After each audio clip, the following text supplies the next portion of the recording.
Alright, the final episode of Raw before Night of Champions. Setting up Daniel Bryan versus Randy Orton, and Triple H versus Big Show, and Triple H versus Edge and Christian, and Triple H versus Dolph Ziggler, and Triple H versus Cody Rhodes, Dusty Rhodes, and probably Dustin Rhodes, and... wait. Alright, so Monday Night Raw episode September 9th, 2013. And I'm a little late with this Raw review, but... well, Monday night I was watching football. I wasn't watching wrestling. I DVR'd wrestling. I watched it on Tuesday night and doing the review today. And this particular episode of Raw, I don't really know how to feel about this Raw because... I'll be honest, there wasn't a whole hell of a lot I was excited for throughout the course of this show. And there wasn't, aside from the fact that I was fucking bored, there wasn't a whole lot that I was pissed off at. Other than that, I was fucking bored. And that was making me mad. But other than that, I don't really have a whole lot of energy invested into this episode of Raw. It was just kind of there. It was blah. It was boring. So as soon as the show comes on the air, Edge comes out. That was cool to see. He comes out, the place blows up for him. They're in Canada. Canada's going fucking crazy. I love Edge as a superstar. I loved him, when he was a performer. I'm very happy to see him come back when he does come back. So this was pretty cool to see him back on the show. Tony Chimmel fucked up his name. He's like, superstar. He really fucked that up. And even Edge was pointing at him, laughing at him while he was doing it. So Edge says that he's out there because Triple H invited him onto the show to interview Randy Orton, but he doesn't want to interview Orton because listening to Orton is like watching paint dry. I like that. That was pretty funny. He brings out Daniel Bryan. Daniel Bryan chants are off the charts. I mean, this crowd was berserk for Daniel Bryan. It was crazy. Of course, then after a little bit, Randy Orton does come out, and you got some back and forth between Orton and Daniel Bryan with Edge in there, and I liked what was happening until Triple H came out. Of course, you knew he was going to come out. It was just a matter of fucking time. And when Triple H did come out, this segment, it quickly moved away from Daniel Bryan and Randy Orton, their match, their upcoming pay-per-view WWE title match. It took the focus away from them and put it on Triple H versus Edge. Why? There is no Triple H versus Edge match. Why? I mean, Daniel Bryan, Randy Orton, they didn't get any more mic time after Triple H came out. That was it. It was Triple H and Edge. Why? These two aren't having a match. Triple H isn't wrestling anybody. Why is he all over the fucking show? Ugh. I'm very frustrated. I don't know how to feel about this opening segment because I liked seeing Edge back. I like seeing him in the ring. But unfortunately, he wound up being just another guy that Triple H had to have a segment with, which drew focus away from the title match coming up at the pay-per-view. And I hate that. The focus should be on Randy Orton and Daniel Bryan. Instead, it's on Triple H and whoever he fucking wants it to be on for that night. And that is stupid. Oh, and then after the commercial break, The Shield beats up Christian backstage because he got a concussion, so Christian's not going to be around for a while. So it's an easy way to take him off the show and get Edge in the storyline for some stupid fucking reason. Not that I don't want to see Edge back, but Daniel Bryan's already only getting this much of the spotlight. Okay, you throw Edge in there, it's just going down even more. I just don't fucking get it. And then the backstage segment after the commercial, Triple H is like, get out of my building. And then Edge goes and he doesn't come back for the rest of the show. What was the point? Who fucking cares? Why would you do that and then not follow up on it? Unless he's going to do something on SmackDown or maybe at the pay-per-view. I just didn't fucking understand that. Up next was Kofi Kingston versus Curtis Axel. And this match got stopped pretty quickly because Axel was attacking Kofi in the corner. He wouldn't let Kofi out, so Kofi won by DQ. And then Axel went to go beat up on Kofi some more, and he got hit with the Trouble in Paradise. Kofi takes off. I'm pretty sure this wasn't the best way to build up this still pretty new talent, this new guy, character, to take on the very well-established CM Punk. People are already saying there's no way Curtis Axel's going to beat CM Punk. Now you have him job out to fucking Kofi Kingston. Yeah, you know, it's not making him look any better. I didn't really understand that. And the match was too short to really enjoy it. So after a bunch of promos, we eventually get to Dolph Ziggler versus Bray Wyatt. And immediately, as soon as that's announced, I'm thinking, now Ziggler has to eat it from these guys too. He's going to take it up the ass from the Wyatts. And guess what? That's pretty much what happened. It was a fucking squash match. Ziggler lost again. Supposedly, I read that there's some rumors that Ziggler is taking a lot of heat for voicing how, you know, disgruntled he is with his character and how WWE has been treating him.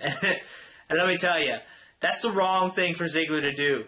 It's well known that this company will destroy you if you speak out against you.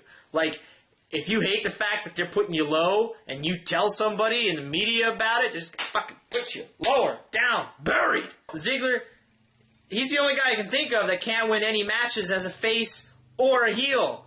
He's just getting completely fucked, and that sucks. So up next, Paul Heyman's back out to the ring. He's on crutches. He's got Curtis Axel with him. Apparently, he slipped on some water backstage and hurt his leg. He says because of that, he's taking himself out of the match on Sunday because he's been injured. He's got his own personal, completely ludicrously fake doctor there with him. They find out it's all fake. Paul Heyman's just trying to play it up. Then CM Punk comes out. Paul Heyman takes off. It looks funny as hell seeing him take off. And then CM Punk nailed that fake doctor with the kendo stick, beat the shit out of him with it. And this segment was funny. I enjoyed this segment. But I have to say, out of everything that these two have done over the past couple of weeks, maybe months, this was probably the weakest segment so far. But it was still entertaining. Alright, so up next was the Divas match. And you know what? I so badly wanted to skip this match. But I didn't because AJ was on commentary. And I'm thinking, well, if she says something cool on commentary, I'm gonna fucking miss it. And I don't want to miss that. And it turns out she did. She laid into Jerry Lawler, calling him out on being like a perverted old man, you know, dating women that are way, way younger than him. And then JBL and Jerry Lawler, they were like fucking ganging up on her on commentary. Like anti-bullying, the fucking shit they were saying. That was mean. And they're supposed to be the good guys. At least Jerry Lawler is. So the show comes back from commercial break, and you get Old Man R-Truth in the ring, and he's doing his rap dancing. And I fucking laughed, and I just felt a little bit sorry for myself. Because we're pretty far into the fucking show right now, and not a whole hell of a lot has happened. And this was R-Truth versus Alberto Del Rio. Let me tell you what match I don't want to fucking see, is R-Truth versus Del Rio. That is a garbage fucking match that I do not care about. So Del Rio won the match, but who fucking cares? I don't. And up next, we get Antonio Cesaro versus Santino Marella. Santino's back. Cesaro did a super extended big swing, a helicopter swing, whatever you want to call it. And then that got a holy shit chant. And then Santino beat Antonio Cesaro.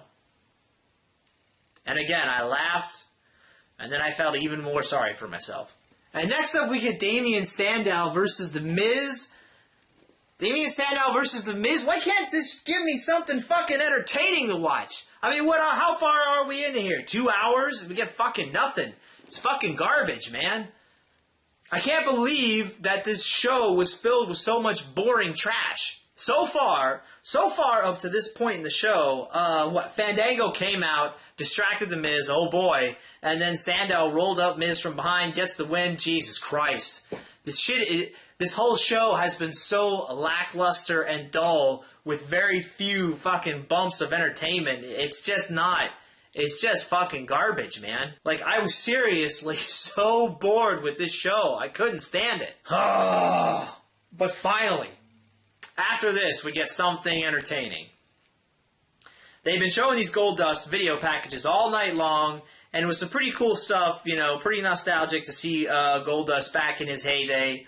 And they're hyping his return for the night because he's taking on Randy Orton with Cody Rhodes' contract, Cody Rhodes' job on the line. If Goldust wins, Cody Rhodes gets his job back, basically. And at the beginning, there were huge Goldust chants at the beginning of the match. People were screaming yes for every move or hit that Goldust landed on Randy Orton. That was pretty cool. Unfortunately, this match, to me, it was only okay. I mean, it was just a lot of punches and kicks. I was kind of hoping for more than that. But because of the stipulation with Cody Rhodes getting his job or not, it made the match more entertaining because of that. The stakes were higher. I wanted to see what happened. And there was this really good false finish at the end where Orton really looked like he was just lining up Goldust for an RKO, and Goldust countered into the crossroads. It was fucking cool. And then Orton kicked out. And very shortly after that, Orton does indeed hit the RKO, gets the win, and Cody Rhodes stays fired. And then we have to see Goldust backstage crying and Stephanie McMahon trying to talk, and I just wanted to fucking, you know, put my head through a fucking plate of glass. And up next, we got Ryback versus RVD. But Del Rio cut this garbage promo on the ramp before the match started. And this match, geez, man, this match was fucking terrible. There is a ton of botches in this match, man. I mean, probably the biggest fucking thing was Ryback trying to do an abdominal stretch in the middle of the ring and just failing. Just fucking failing miserably at it. That was terrible. And then he tried to finish the match by picking RVD up and doing this low blow, hitting in between RVD's legs with the corner post outside the ring. But, like, he fucked it up, and he didn't have it angled right, and, like, it hit RVD's leg or foot, clearly, nowhere near a low blow, but the ref rang the bell anyway. It was terrible. It was fucking bad. And all while this outside the ring business was happening, there was some asshole real close to the ring screaming Goldberg at Ryback. That was fucking hilarious. So RVD won by disqualification, then Ryback throws him into the ring and hits the shell shock on RVD after the match. This was the episode of Raw that made RVD look bad. I mean, I'm just fucking disappointed right now, you know. It's just, oh man, this was so bad. Alright, so we get to the main event. Daniel Bryan versus Dean Ambrose.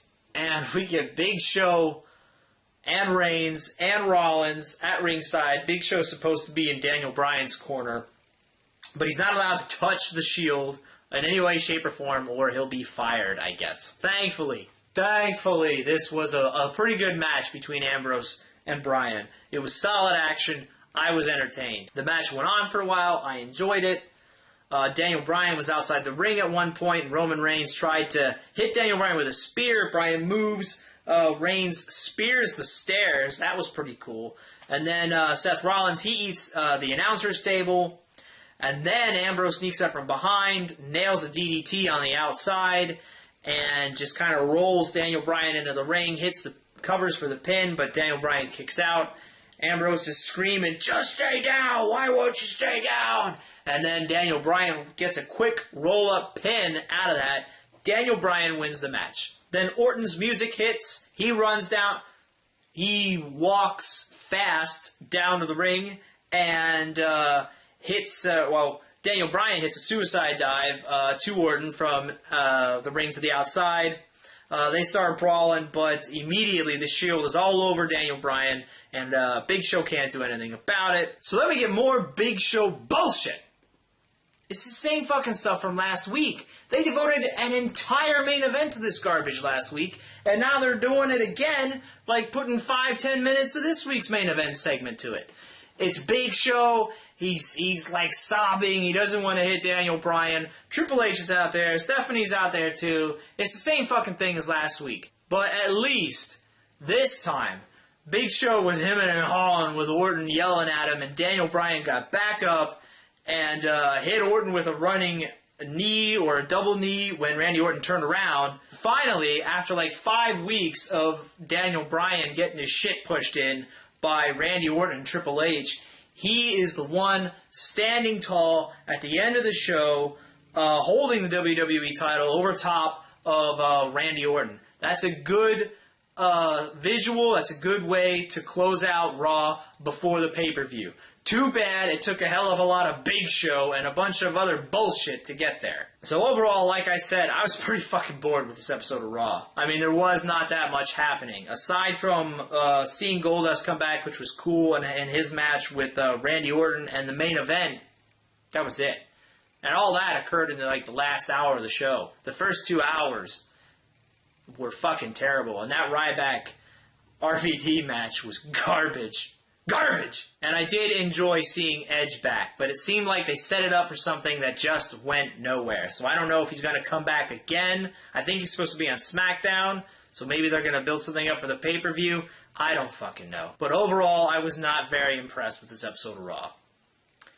Alright, JB Squared at 612.79. That's going to do it for me. I will see you guys next time.